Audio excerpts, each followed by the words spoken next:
කොහොමද ළමයි අපි මේ ගෙවන්නේ මේ 2025 අවුරුද්දේ අන්තිම සතියේ මේ දෙසැම්බර් මාසේ ඔයාලගේ මේ අන්තිම ක්ලාස් එක ආයෙ ඔයාලට ක්ලාස් එකක් තියෙන්නේ 2026 එතකොට පුතා ඔයාලා මෙතනට ඇවිල්ලා යම් කිසි දෙයක් ඉගෙන ගන්න ඇති. මෙතන ඉන්න ගුරුවරුන්ගෙන් යම් කිසි දෙයක් ඉගෙන ගන්න ඇති. ඒ ඔයාලා ඒ ගුරුවරුන්ගෙන් ඉගෙන ගන්නවට අමතරව තමයි ඔයාලගේ ජීවිතේට ගන්න පුළුවන් සමහර දේවල් මම ඇවිල්ලා ඔයාලට කියලා දෙන්නේ. අද මම හිතුවා පුතා ඔයාලට පොඩි දෙයක් කියන්න. ඔයාලගේ මේ වයසේ ඉන්න ළමයි මේ කාලේ කියලා කියන්න බෑ. ඔයාලගේ වයසේ ඉන්න ළමයි තේරුම් ගන්න නැති දෙයක් තමයි මම අද ඔයාලට කියන්න යන්නේ. ඒ මොකද්ද කියලා කිව්වොත් පුතා දැන් සති කිහිපයකට ඉස්සෙල්ලා මං ගාවට එනවා තාත්තා කෙනෙක්. තාත්තා කෙනෙක් ඉන්නේ එයාගේ පුතා ගැන පොඩි පණිවිඩයක් මට කියන්න. ඒ තාත්තා ඇවිල්ලා මට කියනවා මහත්තයෝ මං දවසක මගේ පුතාව ඔයා ගාවට එක්කන් එන්නම්. මගේ පුතාට දැන් අවුරුදු 19යි. මගේ පුතාව මම මහත්තයා ගාවට දවසකට එක්කන් එන්නම්. මගේ පුතාට මහත්තයා මං කියන මේ දේවල් ටික කියන්න. හැබැයි ඒක කොහොමද අහම්බෙන් හම්බුන විදියට. මම කලින් ඇවිල්ලා අද මං ඇවිල්ලා මහත්තයා ගාව මේ විස්තර කිව්වා කියලා නොදැනෙන විදියට අහම්බෙන් හම්බෙලා කියන විදියට මහත්තයා මේ දේවල් ටික කියන්න කියලා යනවා. එතකොට මම තේරුම් ගත්ත එකක් තමයි පුතා ළමයි ඒ පුතා විතරක් නෙමෙයි. ඔය වයසේ ඉන්න හැමෝම ඔය විදිය තමයි. මොකද මටත් ළමයි ඉන්නවනේ. එතකොට ඔය වයසේ ඉන්න හැම ළමයෙක්ම ඒ කියන්නේ සාමාන්‍යයෙන් පුතා හිතන්න ඔය 2000න් පස්සේ ඉපදුණු ළමයි ඉන්නවනේ. 2000න් පස්සේ ඉපදුණු ළමයි ටිකක් ඔය වගේ තමයි. දැන් මට කියන්නකො මෙතන ඉන්න ළමයි කියන්න ඔයාලගේ ගෙදර අම්මා හරි තාත්තා හරි කවුරු හරි වැඩි හිටියෙක් කියන එක ඔයාලට ඇහිලා තියෙනවද? අපි නම් පොඩි කාලේ එහෙම නැහැ. අපි පොඩි කාලේ එහෙම නැහැ. අපි අම්මා තාත්තලාව කරදර කරේ නැහැ. අර කෝණේ මේ කෝණේ එහෙම කරන්න මෙහෙම කරන්න කියලා අපි කරදර කරලා නැහැ. දෙන දෙයක් කාලා ඔහේ ඉන්නවා. දෙන දෙයක් ඇඳගෙන නිකන් ඉන්නවා කියලා කියන්නේ කතාව අහලා නැති මෙතන ළමයි ඉන්නවද කියන්නකෝ. කවුරු හරි මේ කතාව ගෙදර අම්මා හෝ තාත්තා එහෙම නැත්නම් ගෙදර ඉන්න වැඩි හිටියෙක් අත්තම්මා ආච්චි කොහොම ඔය අත්තම්මලා ආච්චිලා කියනවනේ අනේ මාත් ළමයි මෙච්චර හැදුවා. ඔය විදියට කතා කරේ නෑ. මොකක් හරි ඔයලා තිබ්බොත් කාලා යනවා. එහෙම කියලා නැති ගයක් තියනවද පුතා? නෑ. ඔයාලා හැමෝම ඔය කතාව අහලා තියෙනවා. අපිත් එහෙම තමයි.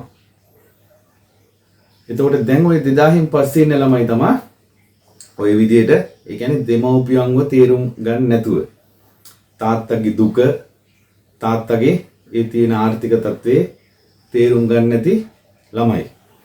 ඒ වගේ තමයි මං ගාවට ඔය ආව කියපු තාත්තත් ඔය වගේ දෙයකට තමයි ආවේ.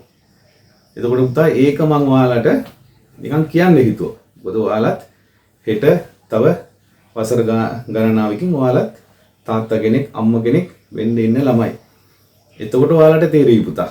දැන් ඔයාලා අම්මව තාත්තව ඔය කරදර කරනවානේ. අම්මට තාත්තට සමහර වචන වලින් කතා කරනවානේ. ඔයාලා එහෙමද මෙහෙමද ඔයාලට එහෙම කරන්න බැරිද මෙහෙම කරන්න බැරිද කියලා අපි කියනවානේ. එහෙම නෙමෙයි පුතේ. ඉස්ලාම් ආගමේ මඟ පෙන්වීම තියෙන්නේ දෙමව්පියන්ව බලලා චී කියන අපි කියන චී මොකක්ද අනේ කියලා එහෙමවත් කියන්න එපා කියන මඟ පෙන්වීම තමයි පුතේ තියෙන්නේ. එතකොට හිතන්න ආගමක මෙහෙම මඟ පෙන්වීමක් කියලා තියෙනවා කියන්නේ ඔය දෙමව්පිය අම්මා තාත්තා කියන චරිත දෙක ගැන හිතලා බලන්න.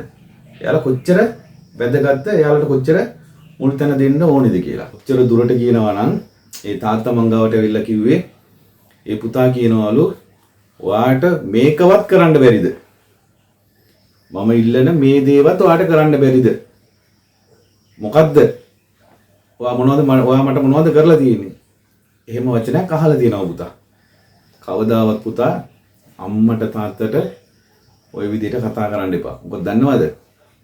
තාත්තා කියන්නේ අම්මා කියන්නේ ඊටමත් සංවේදී දෙන්නෙක් පුතා. ඒ කියන්නේ ඔයාලා වෙනුවෙන් හුඟක් සංවේදී වෙන දෙන්නෙක්.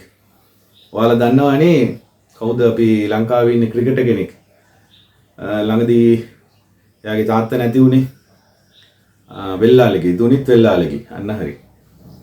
දුනිත් වෙල්ලාලගේ පුතා ඩුබායි වල ක්‍රිකට් මැච් එකකට ගිහින් ඉන්නවා. ගිහින් ඉන්නකොට ඒ මැච් එක තාත්තා ගෙදර ඉඳලා ටීවී එකේ බලනවා. පුතාගේ ඕවර් එකට 6 පහ ගන්න හරි.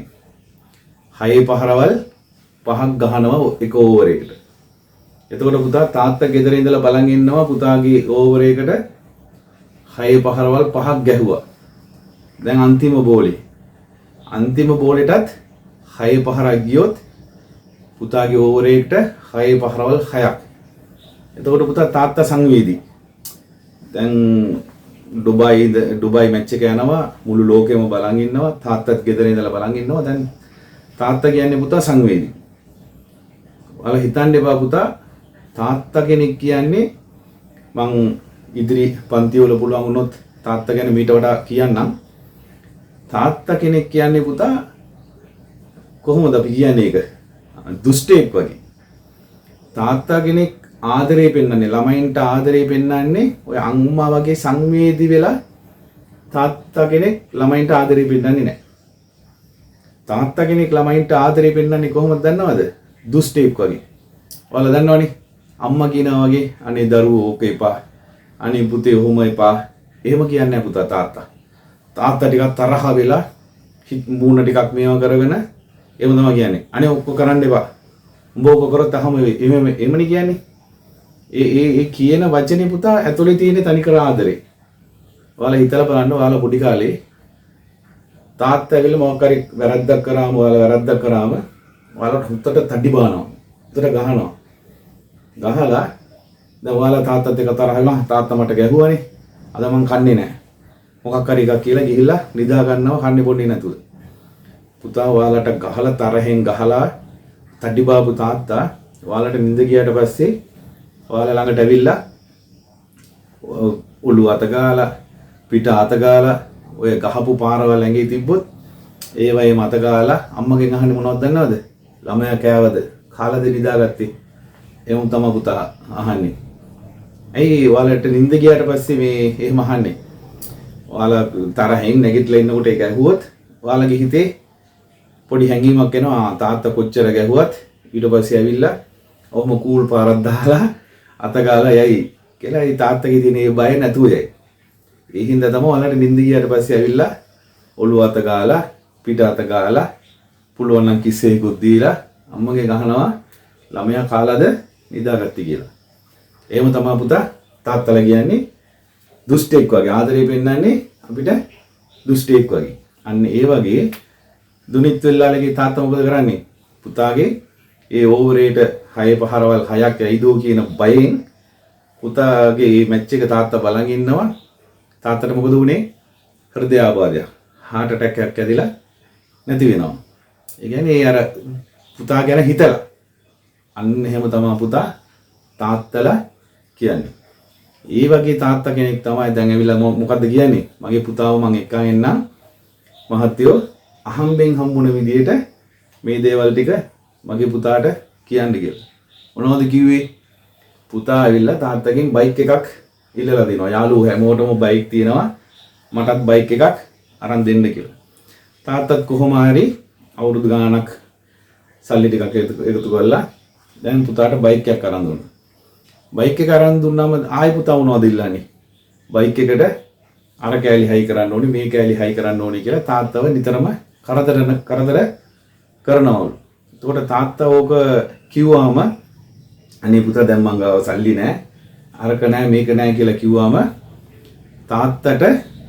තාත්තගේ හිත රිදෙන විදියට පුතා සෑහෙන්න දේවල් තාත්තට කතා කරලා තියෙනවා. කවදාවත් පුතා එහෙම තාත්තලාට එහෙම කතා කරන්න එපා. මොකද ඔයාලා එහෙම යම් කිසි දෙයක් තාත්තට කතා කරලා තාත්තගේ හිත රිදිලා තුනිත් වෙල්ලාලගේ ඒ ළමයාගේ තාත්තට උන වගේ දෙයක් ඔයාලගේ තාත්තට වුණා නම් ඒ කියන්නේ ඒක කල්පනා කරලා අනේ මගේ පුතා මට මෙහෙම කතා කරා. මගේ දුව මට මෙහෙම කතා කරා. ඒකම හිත ඉඳලා ඔයාලගේ තාත්තට මොකක් හරි දෙයක් වුණා කියමුකෝ.